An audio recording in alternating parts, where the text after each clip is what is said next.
Okay, welcome back. So today we'll talk about tangle diagrams. So this is just the terminology that's sometimes used to describe the picture that we have been drawing for a permutation. So here's roughly what we have been doing. So if we want to depict a permutation, say let's say we are looking at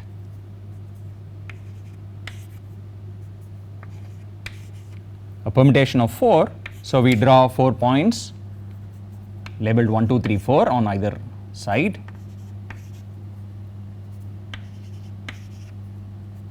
4, and so I suppose want the permutation pi, which is, let's say, so let me write it in 2-line notation. 1, 2, 3, 4 maps to, let's say, 3, 4, 2, 1. So 1 maps to 3, so we join 1 and 3. 2 maps to 4, which means we join 2 and 4. 3 maps to 2, and 4 maps to 1. And so the question, of course, is, what are the rules for drawing these diagrams? Because it seemed, so one rule we looked at already, we said it's best to avoid getting 3 or more lines to pass through a single point, because that makes counting crossings somewhat harder. But we also need to understand what are all the admissible ways of drawing these diagrams. So what are the rules for these diagrams? So the question is, what are the rules for drawing such a diagram? So this is sometimes called a tangle diagram. So what's the rules for drawing tangles? Okay, so of course the primary thing, of course, is what is a tangle? It's for each eye. So you draw 2 lines like this for each eye. If you want to represent a permutation, you draw a curve which joins I and its image under the permutation, which we will call pi of I. Okay, so and similarly you pick a different value of I and you join it to whatever it maps to under the permutation, right, and so on. So it's nothing but a bunch of curves drawn between these lines. Now what are the rules? Well, for a start, this curve should lie between these 2 lines that are drawn here. So let's call these lines as L and L dash. So what we want is the curves should lie in the region between these lines.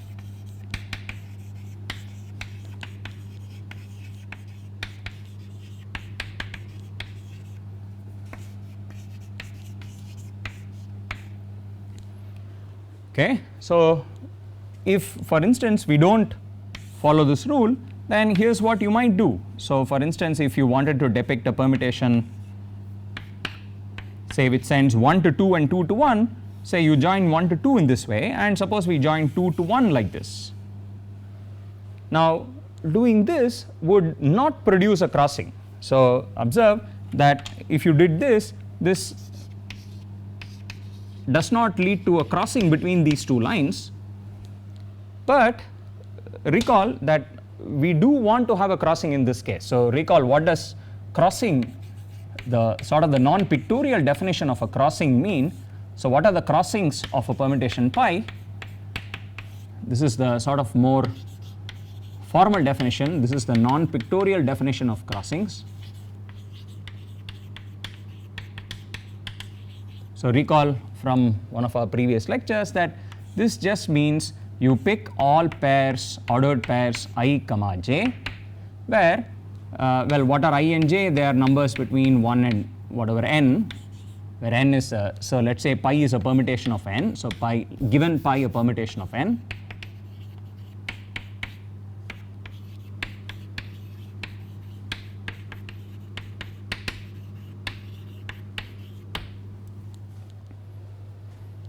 you look at all pairs ij, where I and j are numbers between 1 and n, satisfying the following property such that I is smaller than j, but the image of I is greater than the image of j under the permutation. Okay? So this is exactly what we would want to understand by crossings or inversions, but when we draw pictures, we want the pictures to correctly capture this notion, right?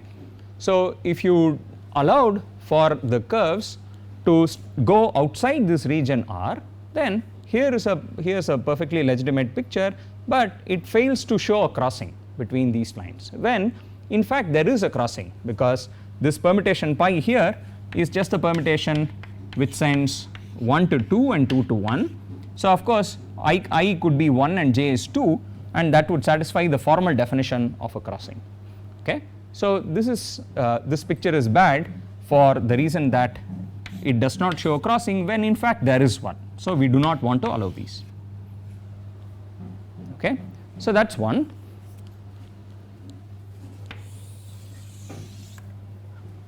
So let's look at rule number 2. So this is something that we have already looked at.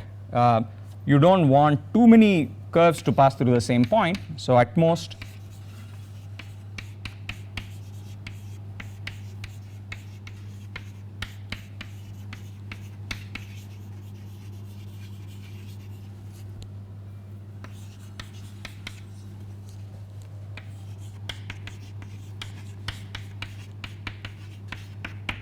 okay, at most 2 curves pass through any given point, and the reason for this is, well, this is not too important a rule, but the reasoning behind this is that it makes for counting crossings much easier. So for instance, if you allowed say 3 curves to go through the same point, in some sense what this means is that there are 3 crossings at this place.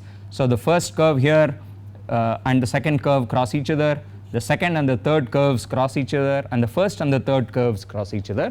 So this actually counts for 3 crossings, but that's much harder to actually count, when you're doing it pictorially. So what you want to do is to avoid having more than 2 curves pass through the same point.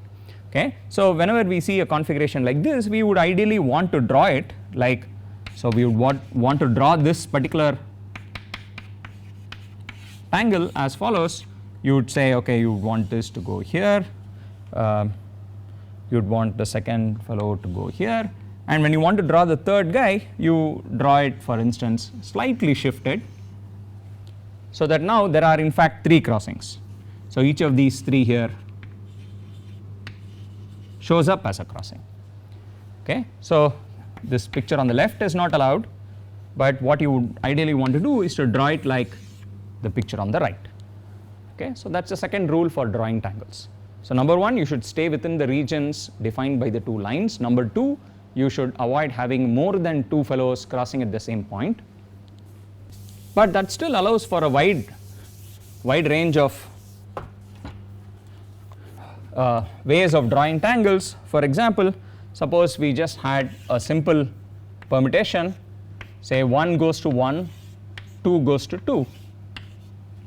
Now just allowing for rules 1 and 2, you could very well draw this as follows. You might have drawn this by saying, well, I need my curves to stay within the lines, so let me send 1 to 1 and let me send 2 to 2.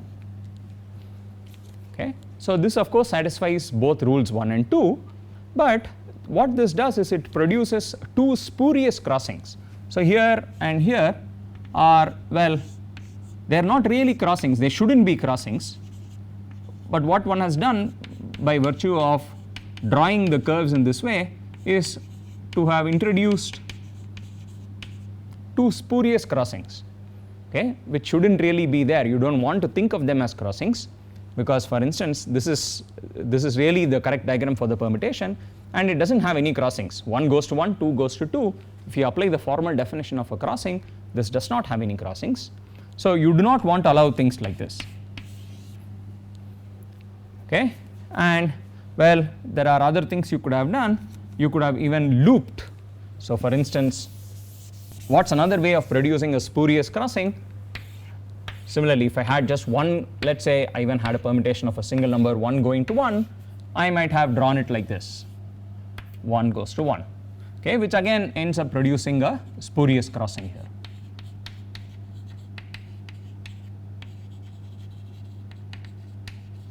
So you really do not want to have configurations like that. Okay, so what we really want to do is to write down a couple of rules which will prevent these sorts of things. So rule number 3 says there should be no loops. Okay, you are not allowed to have loops in a curve. It shouldn't intersect itself. And rule number 4 says when I have two different curves, for instance the configuration that we just wrote out here, if you have two different curves intersecting in 2 points in this way, if that happens, again it means there is a spurious crossing. So rule number 4 says any two curves can intersect in at most one point.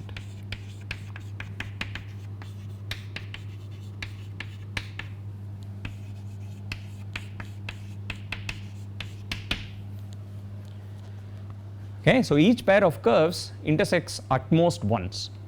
So if you put that in place, then the configuration that we drew with two curves sort of hitting each other along a loop like that wouldn't be allowed anymore.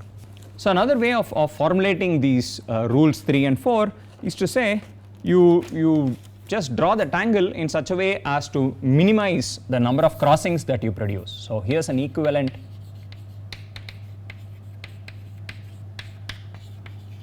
formulation of rules 3 and 4.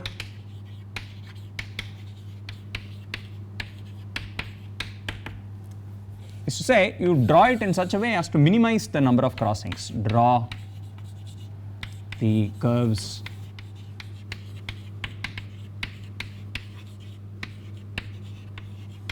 in such a way that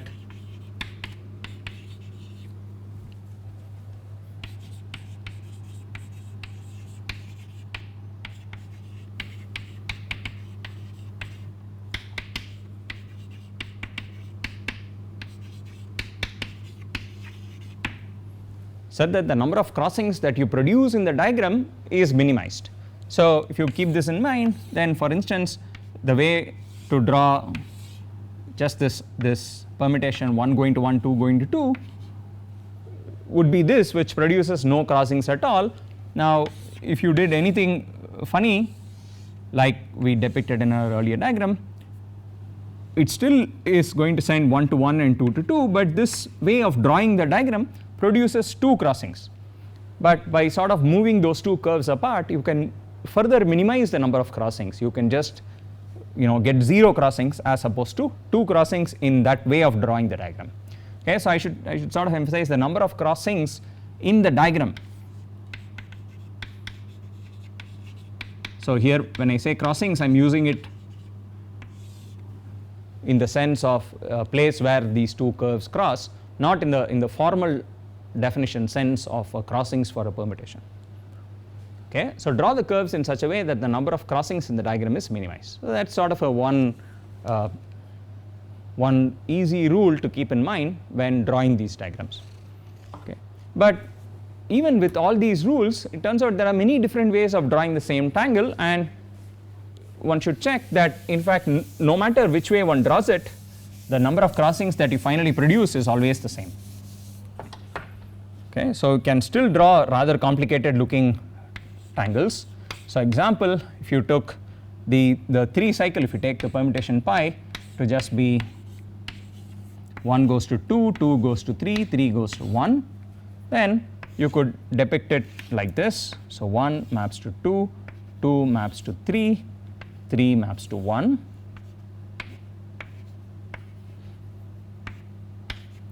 Here's a tangle diagram for the permutation pi, but of course you could still do things like, so you just want 1 to go to 2, so let's see, so maybe I do this, 1 maps to 2.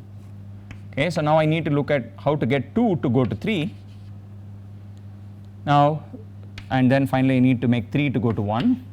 So when 2 maps to 3, I should, so if I sort of make it go across, so here's one obvious thing one might have thought of, so let's just try and make 2 go to 3 like this, but that would violate rule number 4, because these two curves now, the first curve that we drew and the curve in red, they intersect in 2 points, so we are not allowing double intersections. So what one would want to do is to redraw this curve So we modify it.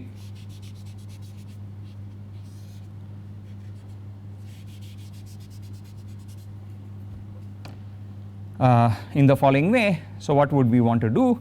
We would want to make it, this is the only thing you can do. If you make the two of them intersect once, then they will also have to intersect a second time. Right? There is no way of making it intersect exactly once, no matter. So you can try drawing this in various ways.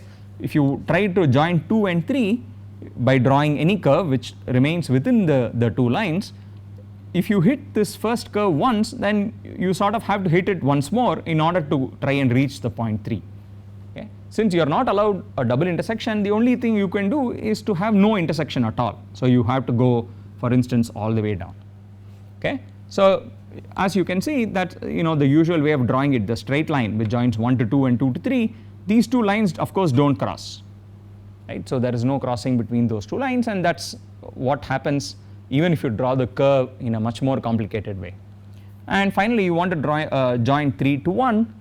So joining 3 to 1, again, the simplest thing would be to just do this, and that only has one crossing each with each of these two curves. So that's a perfectly legitimate way of drawing. So this is also, so is this, each of these is a perfectly valid tangle diagram which depicts the permutation, the 3 cycle 2 3 1. Okay? And you can sort of play with these things a little bit more.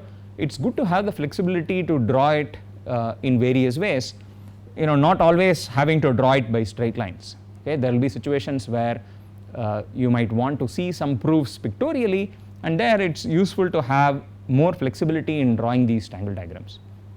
Okay? So these are the various rules to keep in mind when you encounter tangle diagrams or when you want to draw tangle diagrams yourselves. Okay? So we'll try and use this a little bit more next time to try and understand the notion of sign and so on.